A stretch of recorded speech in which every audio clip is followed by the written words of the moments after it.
My name is Apollo James Goma. I'm currently Executive Director of Operations and Partner for Babangona Pharma Services Limited.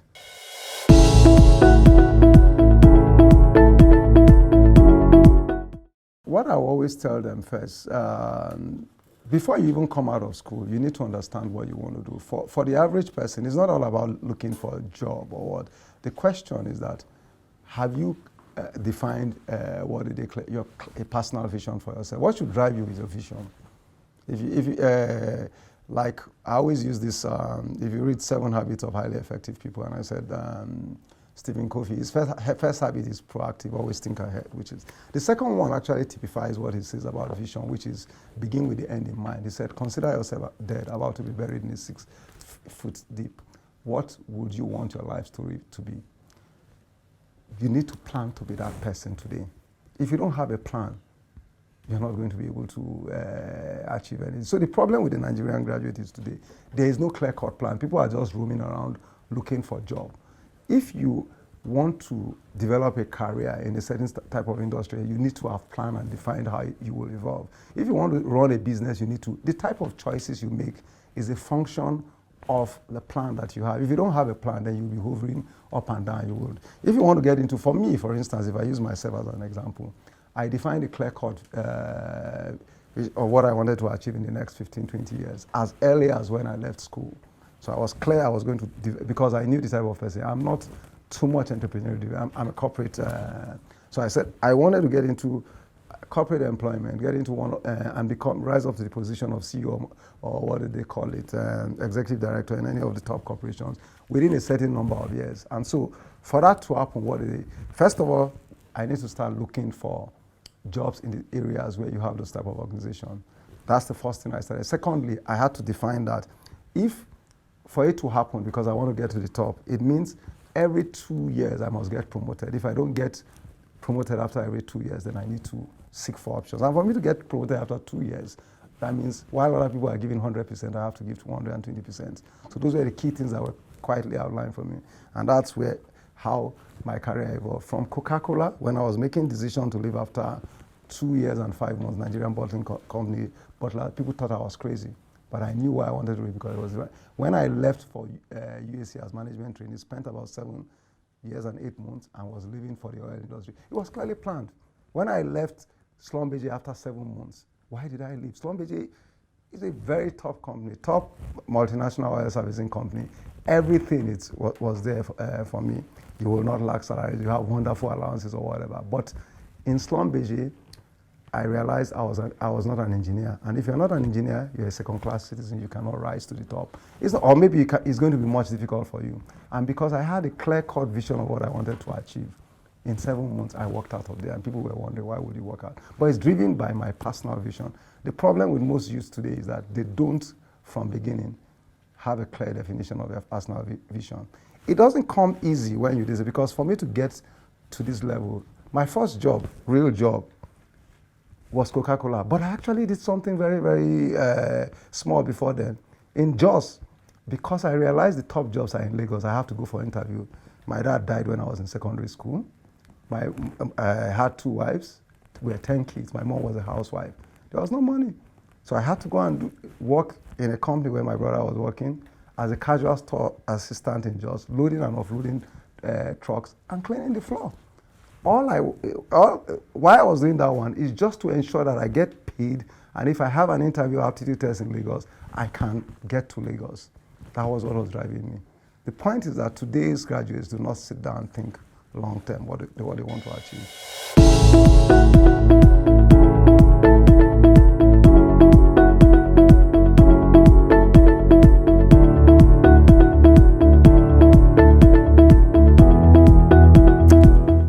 I think it's a two-sided, what do they call it, stuff.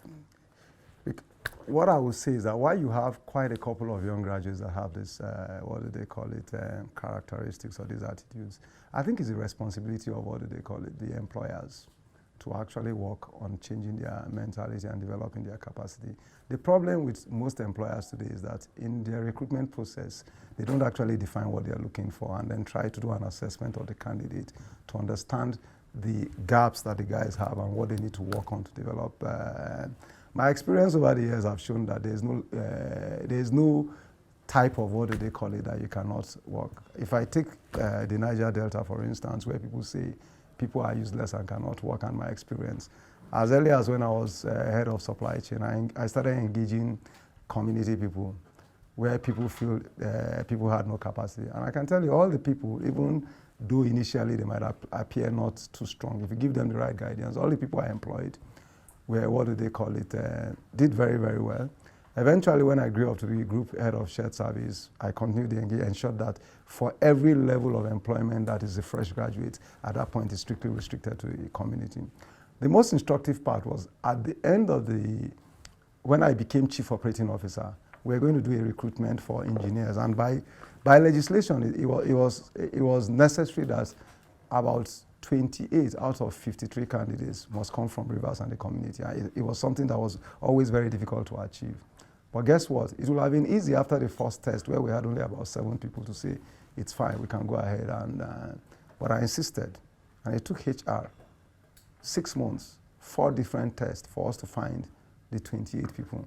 After 1 year of training, going through training, well-structured training, because we focused on working and building their capacity, and then an assessment test to consider whether they will be, what they call it, qualified to move into the plan. All the guys from Rivers and community, the minimum score from them was 75%. Today, all of them are successfully working into the plan. It's possible.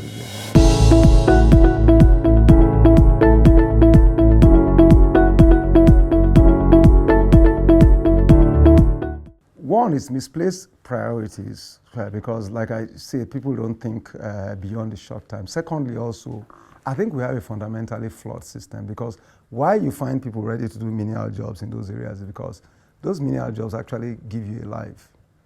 Today, if you do those menial jobs in Nigeria, it doesn't really give you a life. For any of those menial jobs, except you're ready to go and, for instance, how much would a menial job pay you? 20,000, 25,000. Look at what's the average cost of accommodation in Lagos. When you consider transport and a couple of, it's very difficult for somebody to even survive. However, it's not an excuse, because like I always tell people, your first job is not about the money. It's about the skills and knowledge and the experience you will acquire. If you have a long-term perspective to that thing, you will sacrifice, you will do the work now, and then eventually, what do they call it, in a couple of years, when there are better jobs that require experience, you'll be qualified, and then you will grow gradually. A lot of times, some of these people, you look at the people that run away abroad to go and do menial jobs, just a small fraction of them eventually are successful.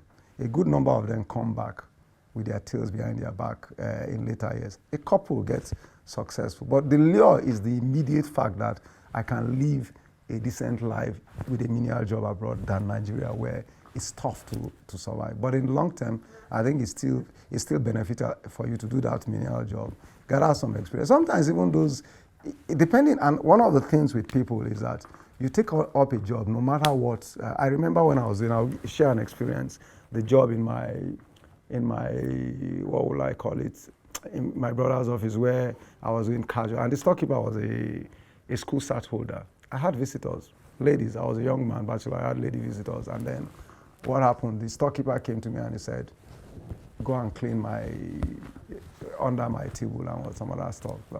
And then my brother's colleague that looked at it and he was like, "What the hell?" He wanted to go and harass the guy, and I told him, "Sorry, I wouldn't talk to this guy. It's not necessary. This job is not for somebody like me. But for me to do this job, I have to bring myself to the level of that person that will do that job. You need to understand why you are there.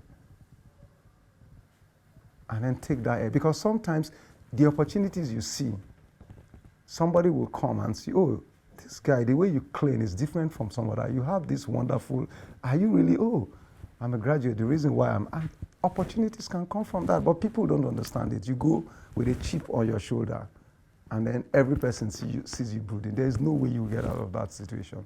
So it's important that people understand that.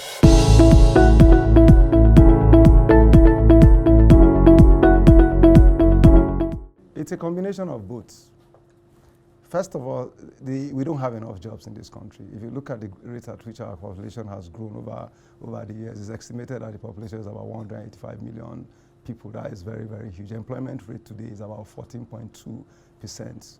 The level of youth employment is about 25, which is very, very huge. So in real sense, you don't have enough jobs to go around all the people. But that said, even the jobs that are available, there are quite a lot of jobs that are left unfilled every day because people do not have the right capacity. I've been in organizations and businesses where we've spent 1-2 years looking for candidates, running them through various tests and not finding the right people. So it's one, you don't have enough jobs in the country.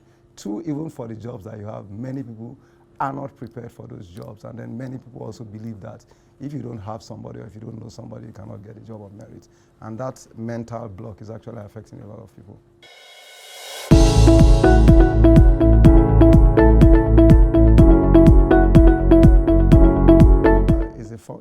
It's a warped mentality, and except you change that mental block, you will not be able to make progress.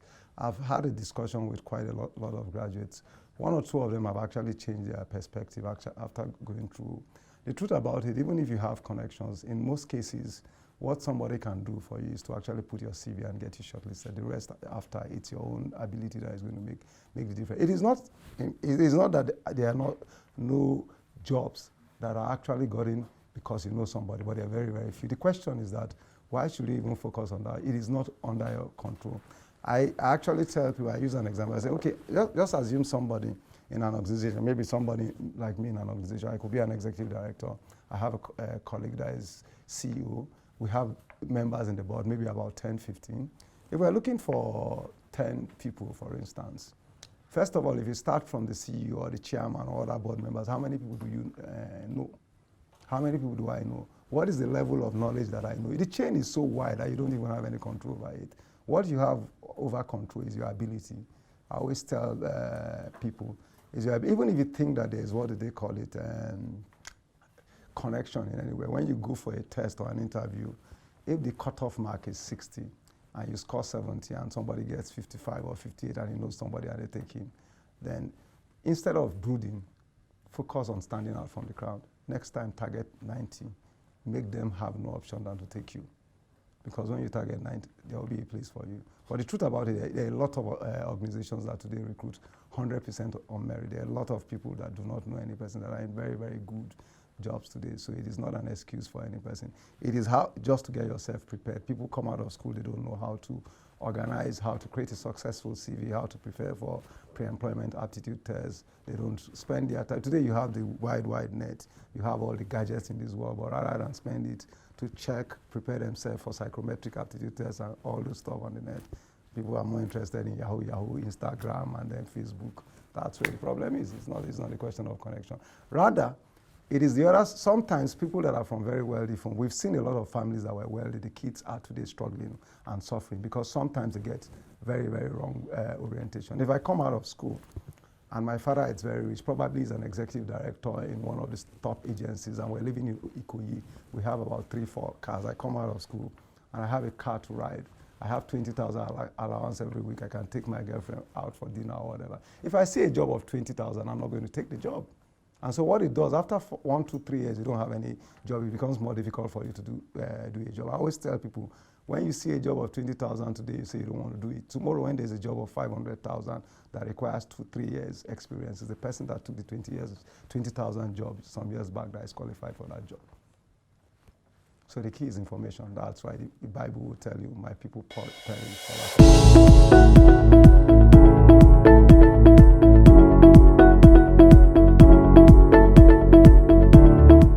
I think the educational system is critical, but it's also that over the years we've lost our fundamental values as people from the family setting. Education can play a great role for your child, but what type of values do we teach our children as parents? Do we begin to build them? Do we begin to teach them the right values from small? If you don't teach them the right values from small, then of course you don't expect them to be different. The university and the school system is not going to totally transform your child from being a very, very bad child to an excellent child, or being a very, very good child to a very totally bad child. Because both parents and the education system have, as bad as the educational system is today, a lot of kids still come out good because the parents have done their work of building it.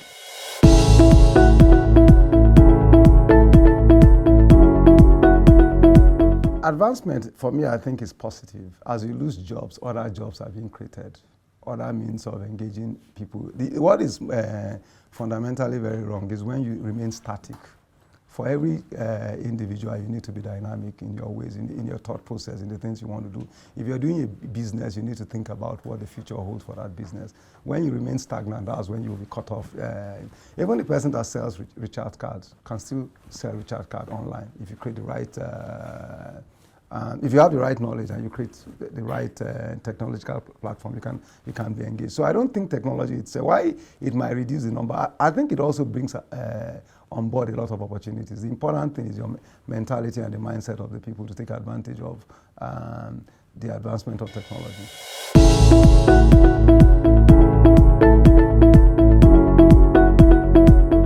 I think, to be fair, there are quite a lot of Nigerians that are hardworking and honest and ready to do the hard work. I just think that sometimes we get it totally wrong, and people are not ready to give people the opportunity. Yeah, while you might have some, what do they call it, gaps, I believe if the organization spend time to reorientate people or actually set the right foundation for them, they're going to get right candidates to fill in those positions. And I don't think the people that are actually going for expatriates for jobs that Nigerians can do, sometimes it's not necessary because they don't have Nigerians. I don't want to mention specific companies, but I know of jobs where you have sales manager's job, admin officer, simple jobs that you get a lot of Nigerians to do and they can't do. But that said, also a lot of people that are in employment are also, they have a problem with, what do they call it,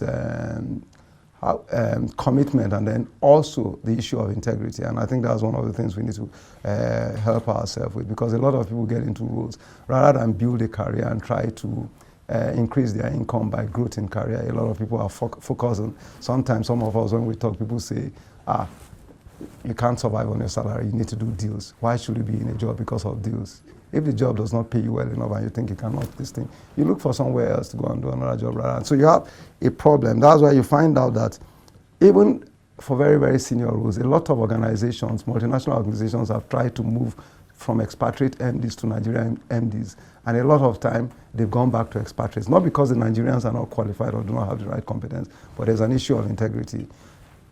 It is not as if we don't have Nigerians with integrity, but somehow our system has connived to prevent the people that have the wherewithal, the intellect, and the integrity to get to those positions. And until we get it right, it's going to be a big problem. If you go to most of the big majors now, all of them, major multinationals in this country, they've gone back to expatriates and CEOs and then top-level C-level executives. Bridgegap Consults, revamping the workforce.